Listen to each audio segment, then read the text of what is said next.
Hello दोस्तों, मैं विजय कुमार आपका अपने चैनल में स्वागत करता हूं। दोस्तों देखिए इस वीडियो में हम लोग यूपी पुलिस 2024 के लिए महत्वपूर्ण क्वेश्चन देखेंगे दोस्तों, ठीक ना। इसमें 35 क्वेश्चन रहेंगे दोस्तों। 35 क्वेश्चन में से अगर आप 20 क्वेश्चन का आंसर सही देते हैं दोस्तों तो आपकी अच्छी तैयारी मानी जाएगी, क्योंकि अच्छे लेवल के क्वेश्चन हैं दोस्तों, ठीक ना। 1 मिनट देखते हैं दोस्तों। देखिए एकदम 31 नंबर से स्टार्ट करते हैं। हम लोगों ने 30 नंबर तक देख लिया था। तो 31 नंबर है कि भारतीय संविधान की 8वीं अनुसूची का संबंध किससे है। तो ऑप्शन है कि दोस्तों कि राज्यसभा में सीटों के आवंटन के साथ, संघ राज्य और समवर्ती सूची के साथ, भाषाओं के साथ, कि दल बदल के आधार पर अयोग्य घोषित करने के साथ। तो 8वीं अनुसूची का संबंध किससे है दोस्तों? तो ये है दोस्तों भाषाओं के साथ, ठीक ना। भाषाओं के साथ है। भारतीय संविधान में कितनी भाषाओं का उल्लेख किया गया है? तब 22 भाषाओं का, ठीक ना। 22 भाषाओं का। आपसे एक क्वेश्चन पूछ रहा हूँ दोस्तों, इसका आंसर आप कमेंट बॉक्स में ज़रूर बताइएगा, ठीक ना। देखिए उर्दू, भोजपुरी और इंग्लिश।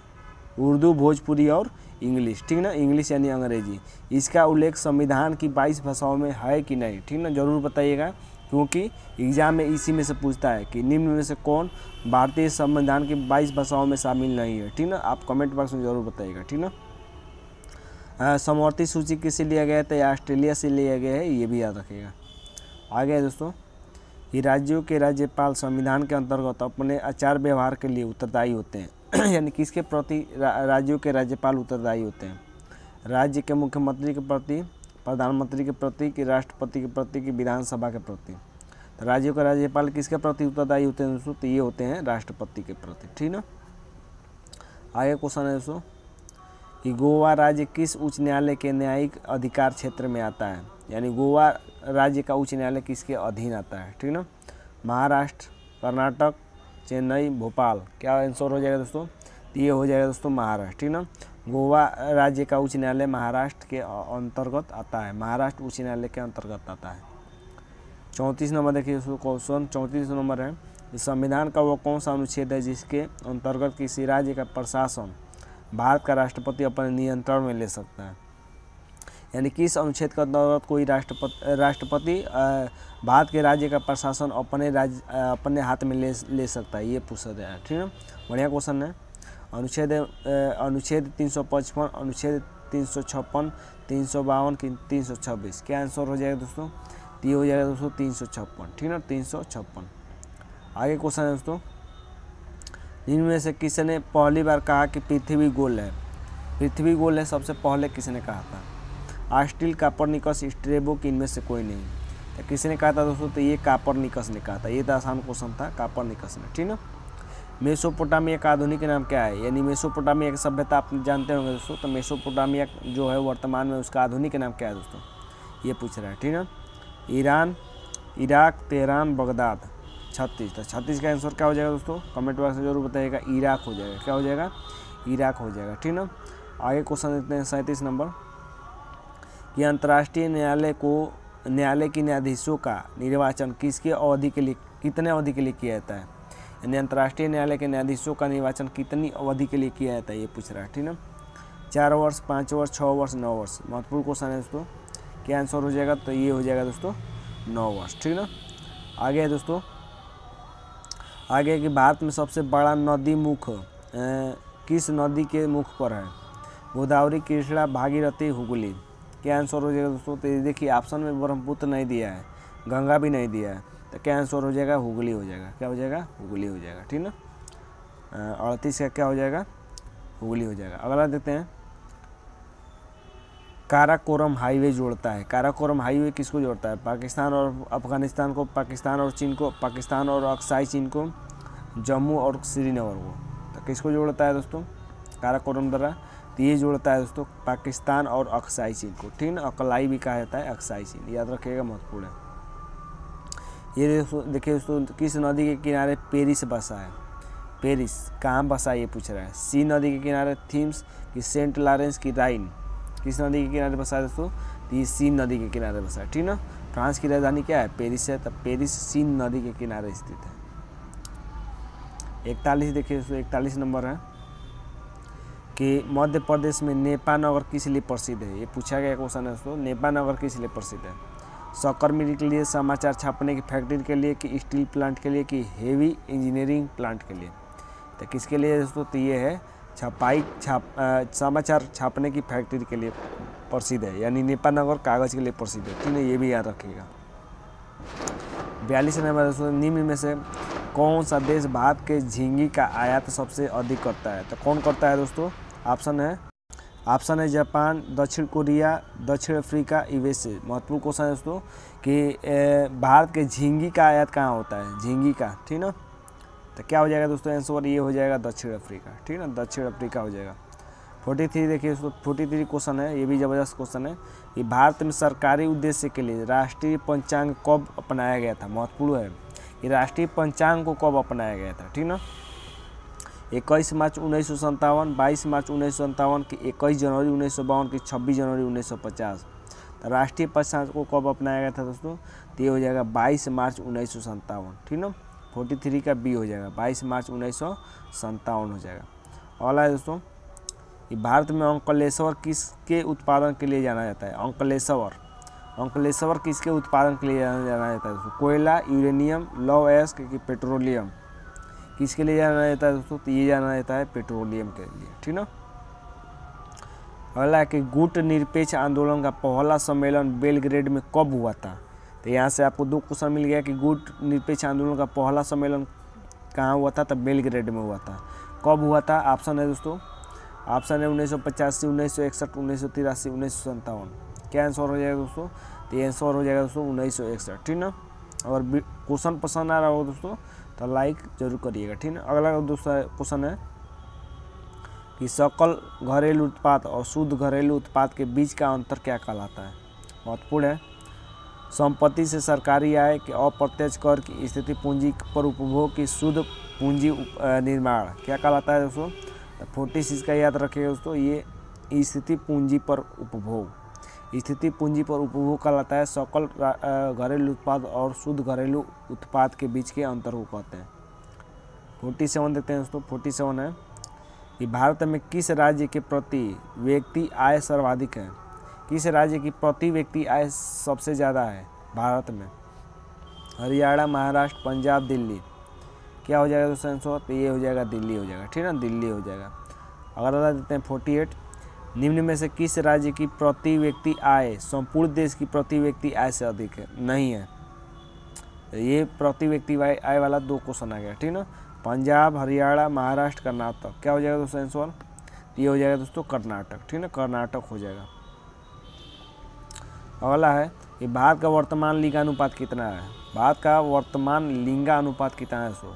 934, 933, 1932, 1941। इतना तो नहीं होगा दोस्तों, ये ऑप्शन थोड़ा इधर उधर हो गया। ठीक ना, तो इसका आंसर हो जाएगा दोस्तों, तो ये ऑप्शन में ही नहीं दिया है दोस्तों, ये ऑप्शन में नहीं दिया। ये 933 नहीं रहना चाहिए, 943 रहना चाहिए, 943। ठीक ना, सुधार लीजिएगा। तो ऑप्शन ये 943 हो जाएगा। अगला क्वेश्चन है दोस्तों, कि भारत के किस राज्य का लिंगानुपात सर्वाधिक है? किस राज्य का लिंगानुपात सर्वाधिक है? केरल, हिमाचल प्रदेश, पंजाब, हरियाणा। क्या हो जाएगा दोस्तों आंसर? ये हो जाएगा दोस्तों केरल। ठीक ना, केरल का लिंगानुपात सर्वाधिक है। कौन किसका लिंगानुपात है कमेंट बॉक्स में जरूर बताइएगा। ठीक ना, अगला है, अगला क्वेश्चन है कि केंद्र शासित प्रदेशों में ये लिंगानुपात दोनों क्वेश्चन SSC GD में पूछा था हाल ही में। ठीक है ना, दोनों याद रखिएगा। केंद्र शासित प्रदेश में सबसे ऊंचा जनसंख्या घनत्व किसका है? यानी केंद्र शासित प्रदेशों में सबसे ऊंचा जनसंख्या घनत्व किसका है? ठीक ना, ये पूछ रहा है। दिल्ली, चंडीगढ़, लक्षद्वीप, पांडिचेरी। क्या हो जाएगा दोस्तों आंसर? तो ये हो जाएगा दिल्ली। ठीक ना, ऊंचा जनसंख्या घनत्व। अगला कि भारत में बेरोजगारी का मुख्य स्वरूप है? चक्रीय बेरोजगारी, संरचनात्मक बेरोजगारी, शिक्षित बेरोजगारी की ऐच्छिक बेरोजगारी। क्या हो जाएगा दोस्तों आंसर?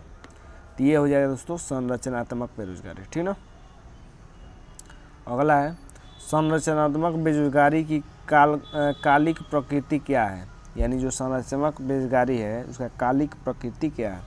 कुछ वर्षों के लिए, कुछ महीनों के लिए, कुछ दिनों के लिए, सदैव के लिए। क्या हो जाएगा दोस्तों आंसर? तो ये हो जाएगा कुछ महीनों के लिए, कुछ महीनों के लिए। ठीक ना, अगला है कि भारत में ग्रामीण क्षेत्रों में पाई जाने वाली सर्वप्रथम बेरोजगारी कौन सी है? ग्रामीण क्षेत्रों में पाई जाने वाली बेरोजगारी कौन सी है? चक्रीय बेरोजगारी, ऋणित्व बेरोजगारी, प्रच्छन्न बेरोजगारी की शिक्षित बेरोजगारी।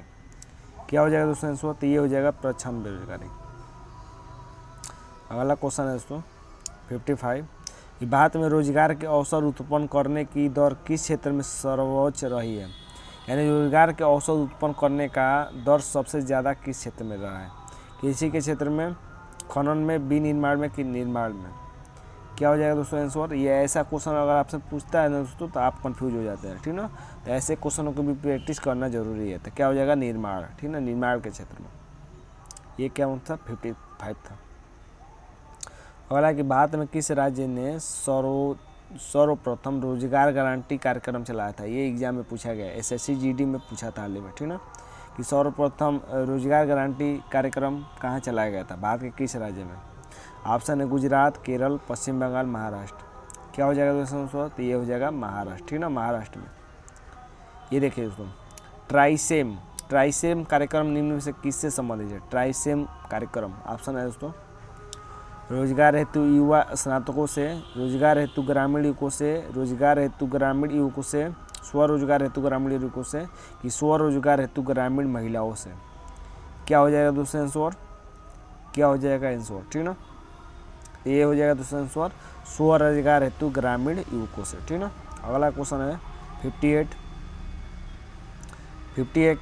है कि स्वतंत्रता पूर्व डॉक्टर M विश्वेश्वरैया ने भारत में नियोजन की एक योजना प्रस्तुत की थी। उनकी योजना कितनी वर्षीय थी? विश्वेश्वरैया ने जो भारत में योजना प्रस्तुत की थी कितने वर्ष की थी, ठीक ना, स्वतंत्रता से पहले? 5 वर्ष थी, 7 वर्षीय, 8 वर्षीय, 10 वर्षीय? क्या हो जाएगा दोस्तों? तो आंसर तो ये हो जाएगा 10 वर्षीय, ठीक ना। ऐसे भी क्वेश्चनों की प्रैक्टिस करना जरूरी है दोस्तों, ठीक ना। 1 मिनट दोस्तों, 1 मिनट। अगला क्वेश्चन है दोस्तों, अगला क्वेश्चन 59 कि राष्ट्रीय योजना समिति यानी नेशनल प्लानिंग कमीशन की स्थापना कब हुई थी? दोस्तों? ऑप्शन है 1938, 1942, 1947, 1951। क्या हो जाएगा दोस्तों? आंसर तो ये हो जाएगा 1938। GD में पूछा था SSC GD में कि राष्ट्रीय योजना यानी प्लानिंग कमीशन की शुरुआत किस पंचवर्षीय योजना में हुई थी, ठीक ना। अगला क्वेश्चन है दोस्तों, दाढ़ी बनाने के लिए काम में लेते हैं, दाढ़ी बनाने के लिए किस दर्पण को काम में लेते हैं? अवतल दर्पण, समतल दर्पण, उत्तल दर्पण, इनमें से कोई नहीं। तो क्या आंसर हो जाएगा दोस्तों? तो ये हो जाएगा अवतल दर्पण, ठीक ना। आँखों में हमारे लेंस किस लेंस की तरह काम करता है? तो उत्तल लेंस, ये याद रखिएगा, ठीक ना, जो आँखों में लेंस होता है। अगला है कि सौर ऊर्जा निम्नलिखित में किससे प्राप्त होती है? सौर ऊर्जा, ये तो आसान है, चंद्रमा, समुद्र, सूर्य, हवा। तो सौर ऊर्जा किससे प्राप्त होती है दोस्तों? तो ये होती है सूर्य से प्राप्त, ठीक ना। अगला है 62 कि निम्न में से कौन सी धातु रोशनी के बल्बों में फिलामेंट के रूप में प्रयोग होती है? रोशनी के बल्बों में फिलामेंट के रूप में प्रयोग होती है। ये भी बढ़िया क्वेश्चन है। लौह, मोलिब्डेनम, चांदी की टंगस्टन? क्या हो जाएगा आंसर? तो ये हो जाएगा टंगस्टन, ठीक ना। अगला है निम्नलिखित में से कौन सी राशि सदिश नहीं है? सदिश राशि कौन है? विस्थापन, वेग, बल, आयतन। कौन सदिश नहीं है दोस्तों? तो ये हो जाएगा आयतन, ठीक ना। जिसके लास्ट में वेग अगर लिखता है, ठीक ना, चाहे वेग हो, वेग किसी के भी लास्ट में अगर वेग लिखा रहेगा ना दोस्तों, जैसे संवेग लिखेंगे तो लास्ट में वेग आ रहा है ना, तो कोई भी ऐसा शब्द हो जिसमें लास्ट में वेग लिखा हो तो वो सदिश राशि होती है। ये ट्रिक याद रखिएगा, ठीक ना। अगला है दोस्तों कि ध्वनि का वेग सर्वाधिक किस में होता है? ठोस में, गैस में, द्रव में, वाष्प में? ये तो आसान है। तो किस में ज़्यादा होता है? तो ये ठोस में होता है। अगला है 65 लास्ट क्वेश्चन आज का लास्ट क्वेश्चन है कि दो या मोटर श्रृंग अथवा दो या मोटर गर्त के बीच की दूरी को क्या कहते हैं? दोस्तों? ऑप्शन है आयाम, तरंगदैर्घ्य, आवृत्ति या कोई नहीं। क्या आंसर हो जाएगा दोस्तों? तो इसका आंसर हो जाएगा दोस्तों तरंगदैर्घ्य कहते हैं। तरंगदैर्घ्य को लैम्डा से दिखाते हैं, ठीक ना। तो आज के लिए बस इतना ही दोस्तों। वीडियो अच्छा लगा हो तो चैनल को सब्सक्राइब जरूर कर लीजिएगा। तो आज के लिए बस इतना ही, धन्यवाद दोस्तों।